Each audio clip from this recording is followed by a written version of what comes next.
नमस्ते, सत श्री अकाल। कैसे हो आप लोग? I hope you all are doing great. मैं भी बिल्कुल ठीक हूँ। आज का वीडियो हम देखने वाले हैं रामायण के ऊपर 5 प्रूफ्स इम्प्लाइंग ऑन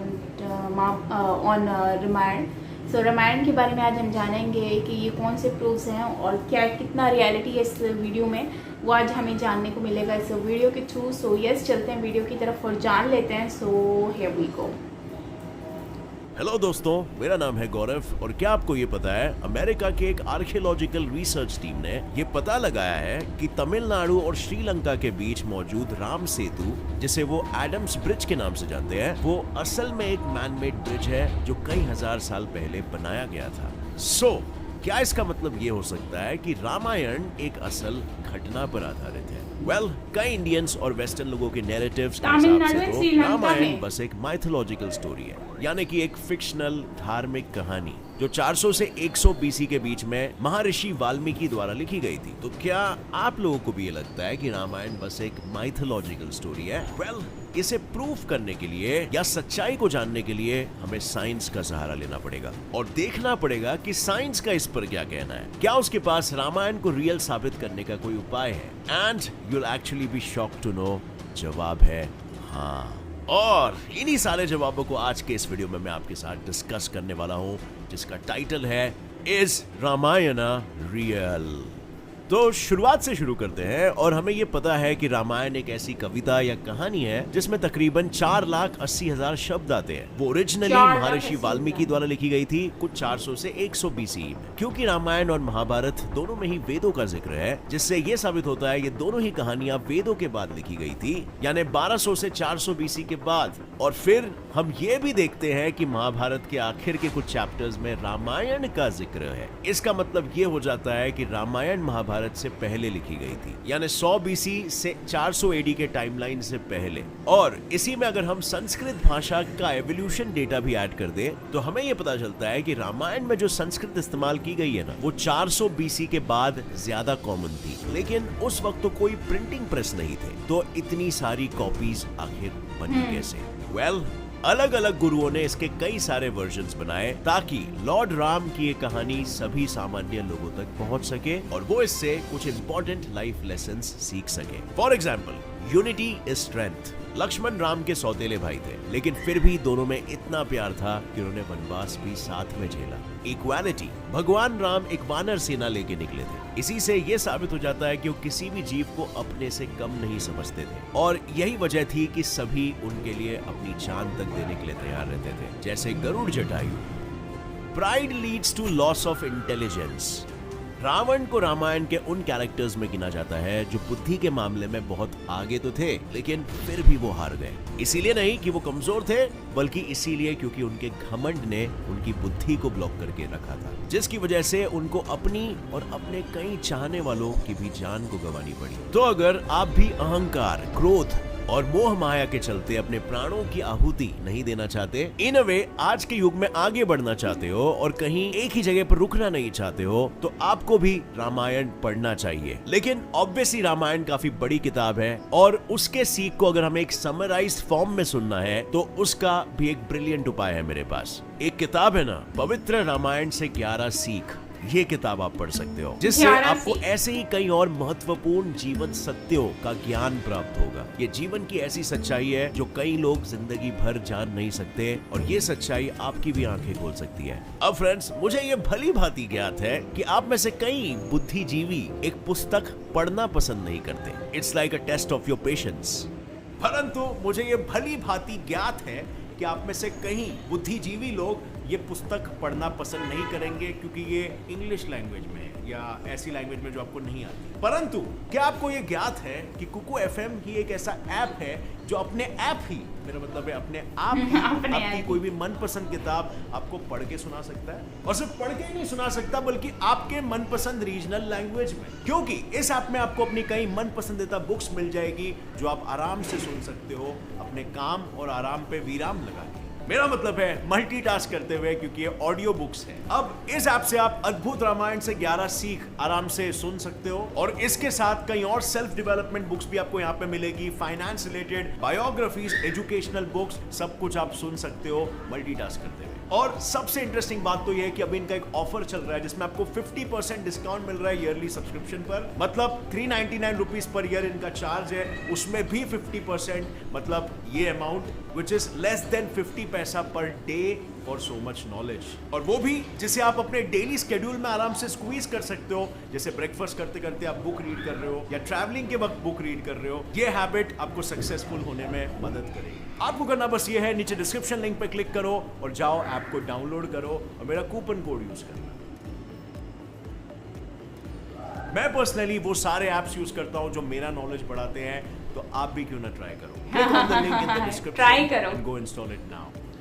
सबूत नंबर 1, भगवान राम की जन्म तारीख है 10 जनवरी 5114 BC। श्री राम चैत्र महीने के 9th तिथि पर पैदा हुए थे। वो भी दिन के वक्त, और उस वक्त अलग अलग प्लैनेट्स, स्टार्स और कॉन्स्टेलेशंस की क्या पोजीशंस थी, ये महर्षि वाल्मीकि ने रामायण के पहले कांड के 18th चैप्टर में मेंशन की है। जब institute of scientific research on Vedas ने इस एस्ट्रोनॉमिकल रेफरेंसेस को अमेरिका से खरीदे हुए प्लैनेटोरियम सॉफ्टवेयर में डालकर देखा, तब उन्हें यह पता चला कि प्लैनेट्स और स्टार्स की ऐसी पोजीशन 10 जनवरी 5114 BC के दोपहर के वक्त हुई थी। और इससे भी ज्यादा इंटरेस्टिंग बात क्या है आपको पता है कि इस डेट को जब लूनर कैलेंडर यानी हमारे भारतीय कैलेंडर में कन्वर्ट करके देखा गया, तब ये पता चला कि लूनर कैलेंडर के अनुसार ये डेट शुक्ल पक्षा के 9th डे पर आता है in the month of Chaitra, और वो भी बराबर 12 से 1 PM के बीच में। यानी ये वही दिन और समय है जब हर साल राम नवमी मनाई जाती है।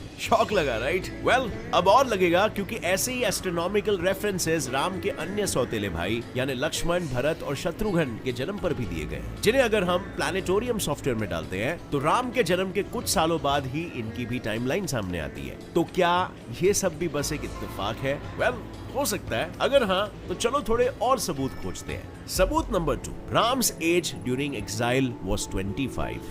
रामायण के अयोध्या कांड में महर्षि वाल्मीकि ने यह लिखा है कि राजा दशरथ इसीलिए जल्द से जल्द श्री राम को राजा बनाना चाहते थे क्योंकि उनके खुद के जान को खतरा था। राजा दशरथ की राशि मीन यानी कि पाइसेस थी, और उनका नक्षत्र था रेवती, जिसे सूर्य, मंगल और राहु ने घेर रखा था। उस समय ऐसा माना जाता था कि जब ये 3 एंटिटीज किसी राजा के नक्षत्र को घेर लेती है तो कुछ ही वर्षों में या तो उस राजा की मौत हो सकती है या तो उनके खिलाफ कोई षड्यंत्र रचा जा सकता है। इसी से बचने के लिए दशरथ ने श्री राम को राजा बनाने का प्रस्ताव रखा, जिसे रानी केकई के कहने पर खारिज कर दिया गया और श्री राम को वनवास भेज दिया गया। अब इस दौरान राजा दशरथ से रिलेटेड जो भी एस्ट्रोनॉमिकल रेफरेंसेस दिए गए ना, उनको भी जब प्लैनेटोरियम सॉफ्टवेयर में डालकर देखा गया, तब जो डेट सामने निकल कर आई वो भी 5 जनवरी 5089 BC थी। अब पता है इसमें इंटरेस्टिंग बात क्या है? 5089 BC 5114 BC के एग्जैक्टली 25 साल बाद आता है, और रामायण के कई श्लोकों में ये वर्णन किया भी गया है कि श्री राम जब अयोध्या से 14 साल के वनवास लेकर निकले थे, तब उनकी उम्र तकरीबन 25 साल। सबूत नंबर 3, राम सेतु आज से 7000 साल पहले बनाया गया था, यानी तकरीबन 5000 BC के अराउंड। साइंस चैनल द्वारा पब्लिश्ड एक वीडियो और आर्कियोलॉजिस्ट चेल्सी रोज ने यह दावा किया है कि उन्होंने तमिलनाडु और श्रीलंका के बीच मौजूद राम सेतु, या अंग्रेजी में कहे तो एडम्स ब्रिज की जब डेटिंग की, डेटिंग से मेरा मतलब है कार्बन डेटिंग, वो वाली डेटिंग नहीं, तब उन्हें पता चला कि इस नेचुरली डेवलप्ड कहे जाने वाले इस ब्रिज में जो सैंड मौजूद है ना, वो तो 4000 साल पुराना है और नेचुरली लहरों की वजह से वहां तक पहुंचा है, पर उसके ऊपर मौजूद कुछ बड़े बड़े पत्थर 7000 साल पुराने हैं। अब बिना किसी ह्यूमन इंटरवेंशन के ये कैसे मुमकिन हो सकता है? क्योंकि नेचर में हमेशा नई चीजें पुरानी चीजों के ऊपर लेयर बनाती है। ऊपर से 7000 साल पुराने पत्थर का मतलब 2000 साल after Christ plus 5000 years before Christ. और अब आप बताओ क्या हुआ था उस वक्त में? जी हाँ, रामायण। वेल फ्रेंड्स, अब बात तो ये है ना कि वैसे ये तीनों प्रूफ्स 5000 BC की तरफ इशारा करते हैं, लेकिन व्हाइल आई वाज रिसर्चिंग एक चीज जो मेरे सामने आई वो ये थी कि वाल्मीकि रामायण के अनुसार रामायण त्रेता युग में घटी थी, यानी आज से तकरीबन 1.29 मिलियन ईयर्स पहले। अब इसमें कमाल की बात तो ये है कि जब इसको वेरीफाई करने के लिए साइंटिस्ट ने रामायण में मौजूद एस्ट्रोनॉमिकल रेफरेंसेस को 5000 BC से पहले के टाइम में ट्रेस करने की कोशिश की, तब उन्हें ये पता चला कि same astronomical references 1 million years पहले भी देखे जा सकते थे। यानी कि उस वक्त दौरान जो एस्ट्रोनॉमिकल इवेंट्स होते हैं ना कॉस्मिक बॉडीज के, जो हमारे लिए एज ए रेफरेंस पॉइंट बन रहा है, वो 5000 BC पहले भी हुए थे और उससे पहले वो 1 मिलियन ईयर BC भी हुए थे। मतलब कह सकते हो कि ये astronomical references every 1 million minus 5000 years में एक बार होता है। जैसे पृथ्वी सूरज का एक चक्कर एवरी 365 डेज में लगाती है। ये सिर्फ यहीं पर खत्म नहीं होता, क्योंकि रामायण के अनुसार रावण के महल के एंट्रेंस की पहरेदारी 4 टस्क्स वाले हाथी किया करते थे। अब ये कोई काल्पनिक जीव नहीं है, ऐसे जीव 1 मिलियन साल पहले एग्जिस्ट किया करते थे, जिन्हें आज हमारे साइंटिस्ट गोम्फोथेरीज के नाम से जानते हैं, जिनके अवशेष बाय द वे दुनिया भर के कई सारे म्यूजियम्स में मौजूद है। और आखिरी चीज जो 5000 BC वाले क्लेम के विपरीत दौड़ती है वो है द्वारका नगरी, जो श्री कृष्ण की नगरी थी। इस पानी में डूबे शहर के कुछ अवशेष की जांच करने पे ये पता चला कि ये शहर तकरीबन 9500 ईयर्स पुराना है, यानी तकरीबन 7000 BC में बनाया गया था। लेकिन कृष्ण तो द्वापर युग में पैदा हुए थे, जो त्रेता युग के बाद आता है, तो फिर श्री राम 5000 BC में कैसे पैदा हो सकते हैं? क्या ये और इसके पहले बताई सारी बातें इस चीज की ओर इशारा कर रही है कि रामायण 5000 BC के अराउंड नहीं बल्कि 1 मिलियन ईयर्स पहले घटी थी? इसकी श्योरिटी के लिए हमें कुछ साल वेट करना पड़ेगा, क्योंकि अभी भी इस पर रिसर्च जारी है। अब देखो यार, हो सकता है कि कुछ इन प्रूफ्स पर विश्वास करेंगे और कुछ नहीं, पर जैसा कि लॉजिक ऑफ साइंटिफिक डिस्कवरी कहती है, सिर्फ ये बोलने से काम नहीं चलता कि ये गलत है।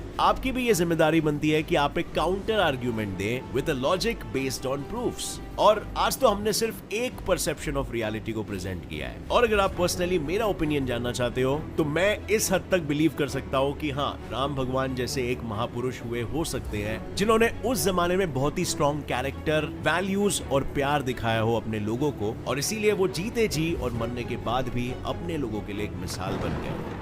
एंड ऑब्वियसली जो चमत्कार वाले पार्ट्स थे स्टोरी में, उसे हम थोड़ा सा VFX या मसाला समझ सकते हैं, जो स्टोरी में डालना पड़ता है ताकि स्टोरी सुनने में और मजा आए। सो मेरे हिसाब से Ramayana could have been real और the story could have been inspired by a real story, but then उसमें बताए गए चमत्कार को हमें थोड़ा सा पिंच ऑफ सॉल्ट के साथ देना चाहिए, बिकॉज वो साइंटिफिक प्रिंसिपल्स और इवन ह्यूमन एवोल्यूशन टाइमलाइंस को सपोर्ट नहीं करते। और फ्रेंड्स, अगर आपके पास इस थियरी के कुछ काउंटर आर्ग्यूमेंट्स हैं तो कमेंट सेक्शन में जरूर लिखिएगा। नीचे एक डिबेट छेड़ते हैं प्रोज एंड कॉन्स के ऊपर और अपने नॉलेज को बढ़ाते हैं। और हाँ, डेफिनेटली रामायण एक काफी इंस्पायरिंग स्टोरी है और इससे मुझे भी बहुत कुछ सीखने मिला है, और आप इसे भी रीड कर सकते हो या फिर ऑडियो बुक सुन सकते हो कुकू FM पर। ऐप का लिंक नीचे दिया गया है, इंस्टॉल करो और इसे रेगुलरली सुनो। This may well be your one of the biggest investments. Video पसंद आई फ्रेंड्स तो एक लाइक जरूर ठोकना। Get Set Fly Fact channel को अभी सब्सक्राइब कर लो, नोटिफिकेशन बेल ऑन कर लेना ताकि आगे आने वाली ऐसी इंटरेस्टिंग और एनलाइटनिंग वीडियोस आप कभी भी मिस ना कर सको। As always, stay curious, keep learning and keep growing. Jai Hind.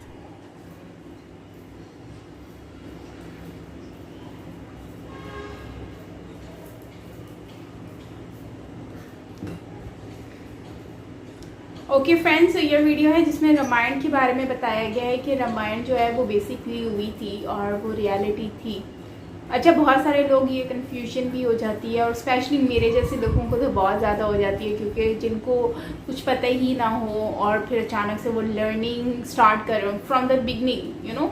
अभी मैं सीख रही हूँ, समझ रही हूँ रामायण के बारे में, सनातन धर्म के बारे में बहुत कुछ जानने की कोशिश कर रही हूँ। और अच्छी बात है, जानना चाहिए, इससे आपकी नॉलेज इंक्रीज़ होती है, आपको इन्फॉर्मेशन मिलती है, और जितना भी आप जाने वो कम है। और हर धर्म से रिलेटेड चीज़ों को आपको जानने की होना चाहिए, समझना चाहिए।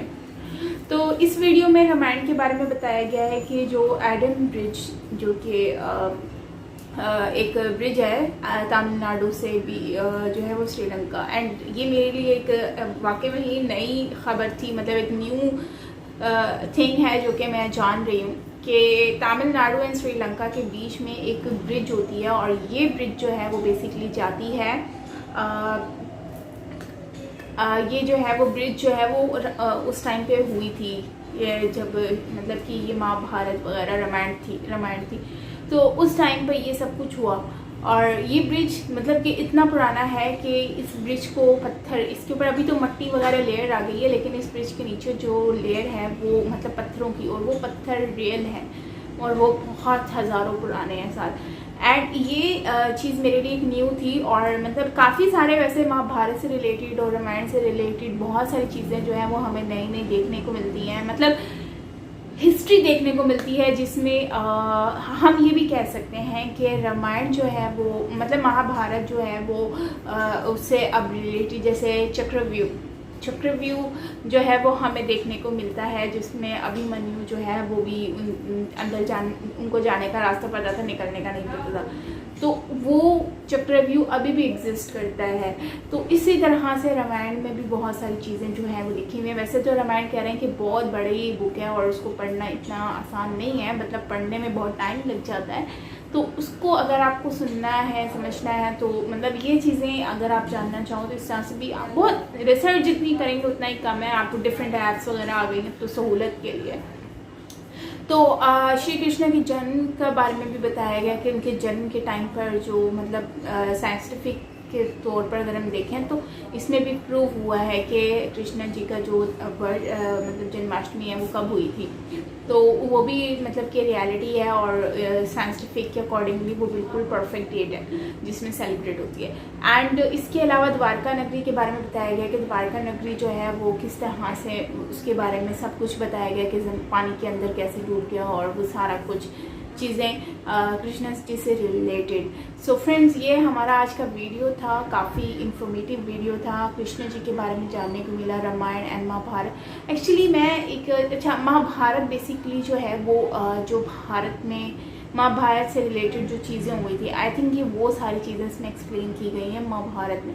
एंड ये दूसरी वाली जो चीज़ है उसमें हमें जानने को मिलता है कि कृष्ण जी के बारे में और रामायण से रिलेटेड लाइक किस तरह से वहाँ पर ब्रिज बनते थे, एंड क्या वाकई में ही ये ब्रिज पूरा एंड तक जाता है, लिंक करता है श्रीलंका से कि नहीं, ये तो मुझे अब सर्च भी करना पड़ेगा बिकॉज ये बहुत ज़्यादा इंटरेस्टिंग एक चीज़ है मेरे लिए। सो फ्रेंड्स, ये था हमारा आज का वीडियो ना, होप कि आपको अच्छा लगा होगा, और अगर अच्छा लगा हो तो ज़रूर लाइक कीजिएगा, शेयर कीजिएगा, एंड सब्सक्राइब नहीं किया चैनल को तो सब्सक्राइब भी कीजिएगा। और भी बहुत सारी चीज़ें हमें जानने को मिलेंगी और हम जानते भी रहेंगे, कोशिश करेंगे और भी चीज़ें जानने की। रावण के बारे में मैं लास्ट में कहूँगी कि रावण के बारे में इन्होंने बहुत सारी बातें कही हैं, लेकिन रावण की बात तो मुझे समझ ही नहीं आई कि रावण एक अच्छा इंसान था कि नहीं था, क्योंकि इसमें मुझे जो वाइब्स आई वो ये है कि रावण एक अच्छा इंसान था, लेकिन उसने अपने क्रोध और ये सारी चीज़ों की वजह से वो बुरा बन गया और उसकी वजह से बहुत सारे लोगों की जानें भी गई, नुकसान भी हुआ। तो क्या ऐसा कुछ था या फिर रावण का क्या स्टोरी थी, वो आप मुझसे ज़रूर शेयर कीजिएगा कमेंट सेक्शन में। आप लोग बहुत कुछ शेयर भी करते हैं, मुझे अच्छा लगता है और मैं काफ़ी चीज़ें मेरी नॉलेज में भी आती हैं। So friends, thank you so much, आपका बहुत धन्यवाद। मिलते हैं नेक्स्ट वीडियो के साथ। Till then take care, bye bye.